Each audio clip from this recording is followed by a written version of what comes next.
there's too many of them. That's one way of looking at it. Another way of looking at it is people like them, let's make some more of them. Hi everybody. Okay, I see Tony's point, but I'm going to go with Alan here and I'm going to make some YouTube song ranking videos. By the way, don't expect these production values to be kept up. It's far too time consuming. From now on, it'll be me talking to camera pretty much. This series is going to be on 10cc. Over the past 4 or 5 years, I've been very involved in writing and thinking, talking, singing, playing their music, even occasionally working with members of the band. They were already one of my favourites, and even more so now after this long period of activity.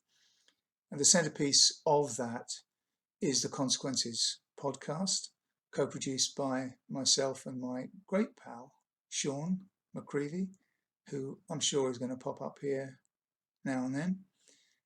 We produced 99 podcast episodes about the 10cc universe, and we're also part of a team that put on a large-scale tribute concert in Stockport to commemorate the 50th anniversary of the band in 2022. And surprisingly, after all that and a bit of a rest, I find myself with a lot more to say.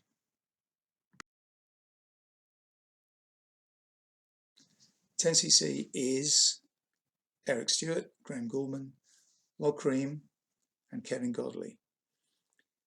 And that's the icon, that's the brand, the band.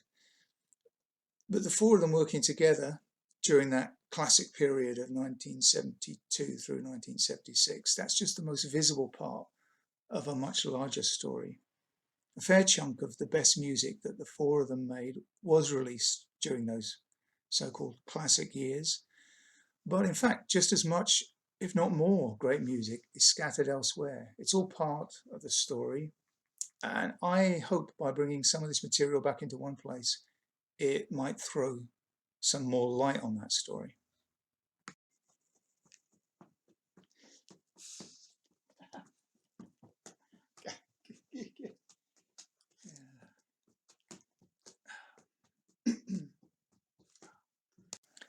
Now, having said there's all this great stuff, which there undoubtedly is, the overall music produced by the four of them in the past 50 or 60 years, the catalogue is so vast that there's also quite a lot which I don't particularly enjoy.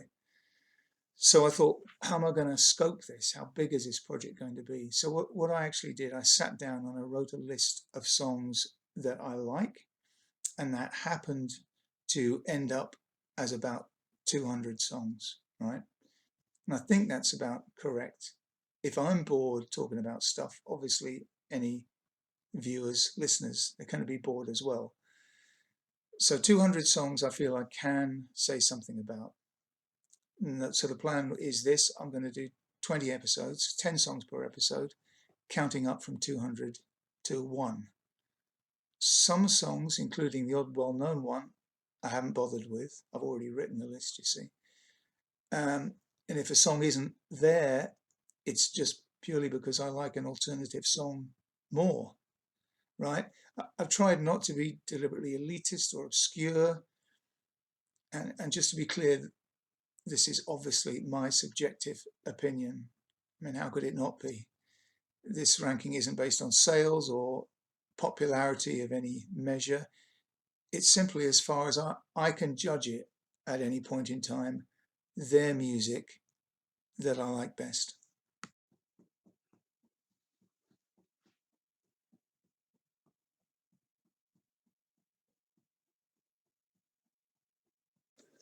Okay, we've reached the end of this preamble now. Thank you for sticking with it, those that did. For those of you that skipped the preamble, you've missed the preamble. Now we're all back together. Let's go ahead and rank 200 10cc songs.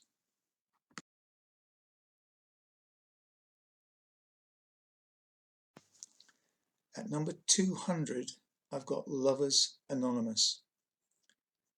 Look Here gets a lot of flack, doesn't it? And for sure, It is a few steps down from what came before, but it's got some worthy stuff on it, I think. And this song is probably something which typifies the album. It's a good song. It's an inventive idea, that of a support group for jilted lovers. That idea probably would have been handled a lot better if it had even have come a couple of albums previously. Musically, the chorus is a bit underwhelming, but the verse is good. It swells and it develops very nicely chord-wise, and it moves. Eric's lead vocal is excellent, and the six-piece, right, are playing in a way that might have left you completely satisfied had you not heard how good they could really be on the previous album.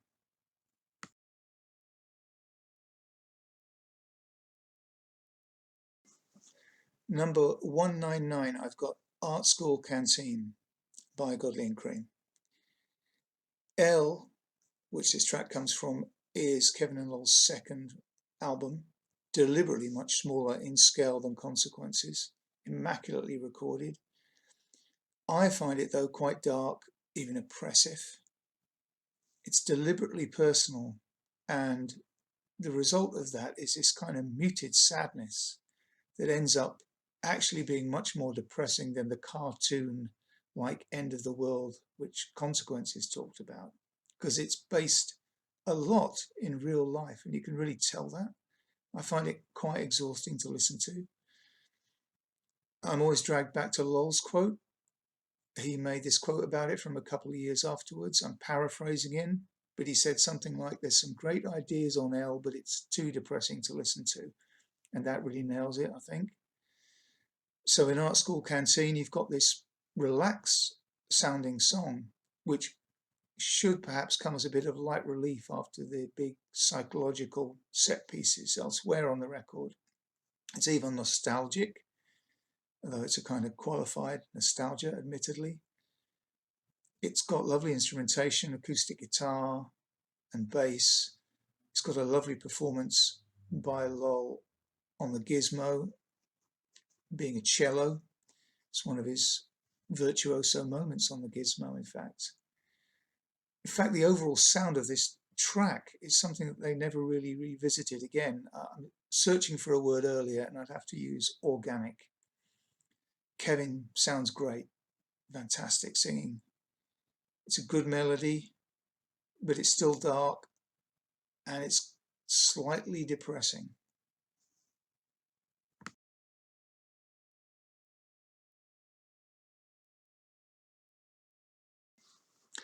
Number 198, I've got Baby Not Like You by the Whirlwinds. The Whirlwinds being Graham's band. This is a sentimental favourite. It's a pointer to where it all started. Eric was already just about having hit records in 1963 with Wayne Fontana and the Mindbenders, but this song, which was the B-side of the Whirlwinds' only single, I think, was written by Lol.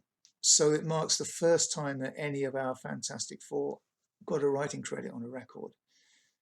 And Lol is unrecognizable here as the gifted, melodic writer that he was very shortly to become. He's aping the Beatles, their kind of R&B rootsy side more than the pop side. Let's say it's a bit closer to the big three than it is to Jerry and the Pacemakers. But it's an intriguing record. It's nice to have it. It's said that the Whirlwinds were a very hot band, and well, I don't think we've got much evidence of them playing. So we do have some evidence of them playing hot, and they do on this track.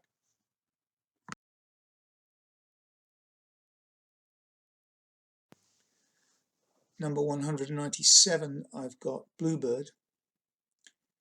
I feel this song points the way to Graham's later solo career, and that he's been largely working in this kind of area since 1995 when this track came out. And by that, I mean his musicality is very non-showy. All the workings are kept well under the surface. And lyrically, this is also maybe the start of a style he's worked in It's ruminative, philosophical, acceptant, patient. That's the vibe. He's still very interested in musical detail.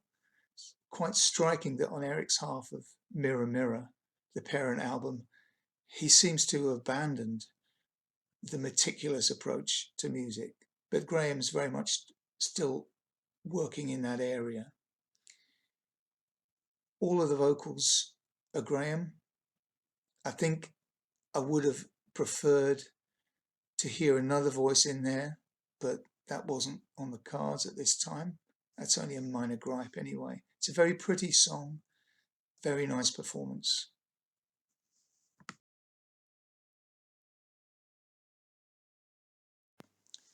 Number 196, I've got Over and Above My Head by, I'm putting this in inverted commas, Godley and Cream, because I don't think there was an artist name assigned to this track because it never came out after it was recorded in 1969 until it was released under the Godley and Cream banner as part of the 2022 Frabjous Days compilation. And it's really great that we've got it now.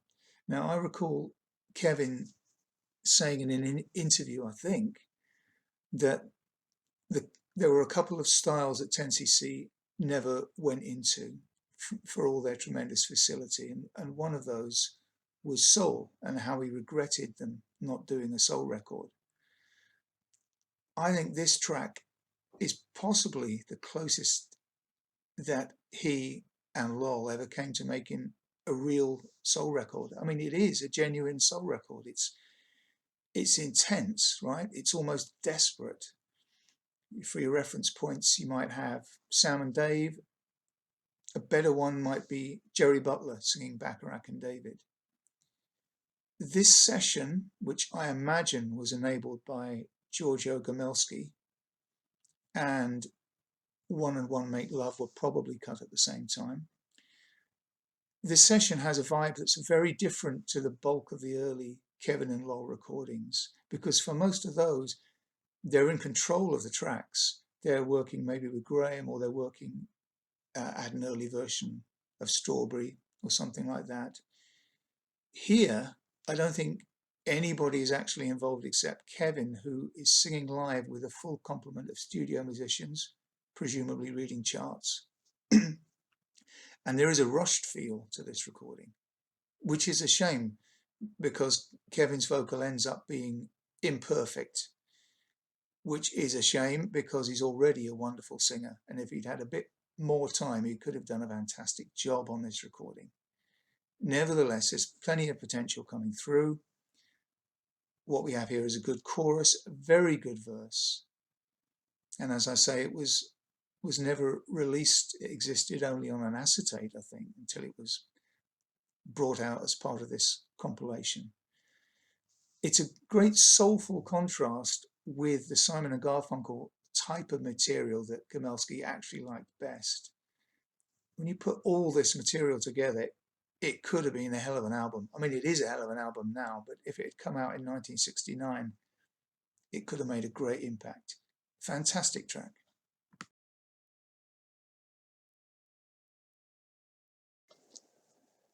Number 195, I've got Madame Guillotine. Now, generally speaking, I find the post-consequences, and especially the post-freeze-frame Godley and Cream output, a bit difficult. To be honest, they sound like they've lost interest a lot of the time, and that is a big turn-off to me when you compare their approach with the meticulous nature of building songs and recordings from the ground up that they'd always done previous to this. I think what you have is Lol working at home, building up sequences. Kevin isn't even there, and then he comes in and sings on top. And the results are often underwhelming. This is a good one, though. Kevin's lyrics and his voice, as always, impossible to ignore. This is yet another dark track about what? Well, I think it's about a guy on death row. Kevin's got some great vocal moments going on in the background. He's got these little pitch shifting soul moans, for want of a better phrase.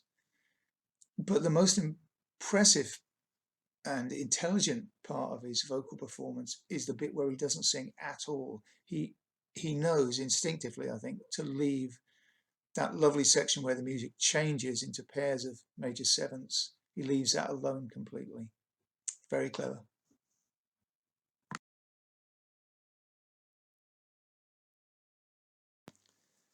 Number 194, I've got Yellow Brick Road by the Mindbenders.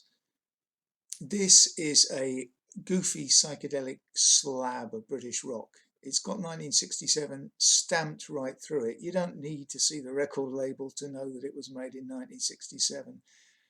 You can think Cream or Traffic. It's even got a whacked out spoken interlude as per Hole in My Shoe. Musically, it's good though. This is a step up for Eric's writing for sure as he moves into a new area.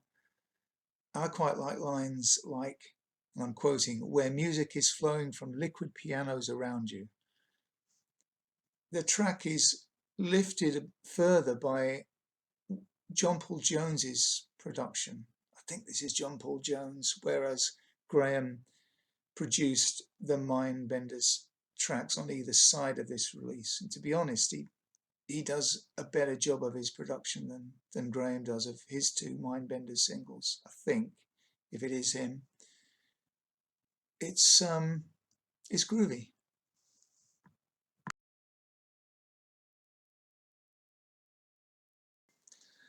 Number 193, I've got Big Fat Baby by Wax Stroke Common Knowledge. So Graham and Andrew Gold's collaboration and really great friendship starts pretty much here, or restarts here in 1983. 10cc is starting to feel like a job, not a very enjoyable job at that. So Graham and Eric mutually decide to knock the band on the head. Graham invites Andrew over to his house in Mottram St Andrew and they install an 8-track machine, loads of guitars, a couple of synths and a grand piano, although they hardly use the grand piano, and they proceed to write and record an album which isn't released until years later. There's a 10cc connection in a way, I think, a comparable sense of atmosphere to the first 10cc album. They're just doing it, they're not thinking about it too much, and there's a real sense of freedom and fun in the tracks that emerge, although the end product is very different, of course. It's a real pity this album didn't get released for another 25 years, not because I think it would have been a hit, because I don't think it would have been a hit given the prevailing music climate, but it deserved to be released, so I'm very glad we have it now. Okay, now I'm trailing Kisses in the direction of this wonderful record. The first cut that comes up on this list is a comedy song ploughing the same furrow, as it were, as Spinal Tap's Big Bottom. It's about a large lady. Is it problematic? I don't think so. Whatever. The rhymes are funny, the music's inventive, and to be honest, I'd swap you the entire Windows in the Jungle album, just completed, just for this one track.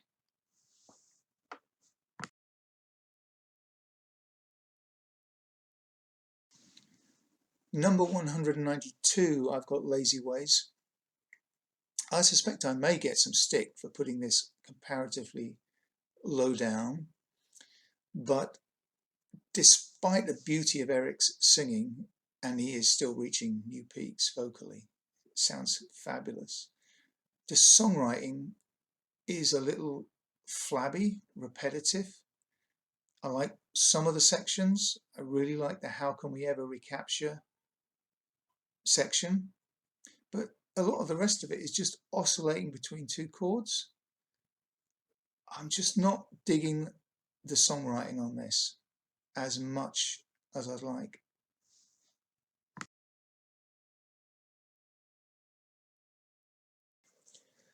Number 191, I've got Action Man in a Motown Suit. This is a Graham song that Eric later got involved with, and he switched it around a bit.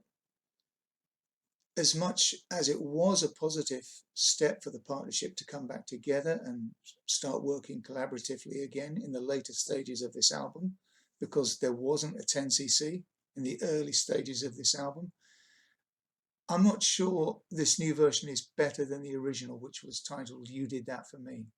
This song started as a how do I feel about my new love? It was quite introspective and personal. By the time it becomes Action Man in a Motown suit, it's been retooled into an observational piece about the guy in the suit. And the eventual opening line is, let's stay a while and watch him. So we're obviously in third party story space now rather than anywhere personal. And we're moving into the 10cc Mark II early middle age obsession with clubbing and singles bars and the like. I mean, at least Eric didn't bring restaurants into it this time. The music, much of which is unchanged from that original version, though, is really interesting. It's sophisticated in a new way. You've got Mark Jordan on organ, and what I imagine is Rick Fenn playing some really exquisite guitar. So it's a qualified success, this track. I've heard more than one person say it sounds like Steely Dan, and I agree with that. The best parts are the sudden changes of dynamics while staying in the rhythm. You'll know the bits when you hear them. But as I say, I think the move from the first person to the third person overall worked against this song and diminished it slightly. And that brings our second episode to an end. So thank you very much again for listening. Please feel free to comment. And I'll see you next time for 180 through 171.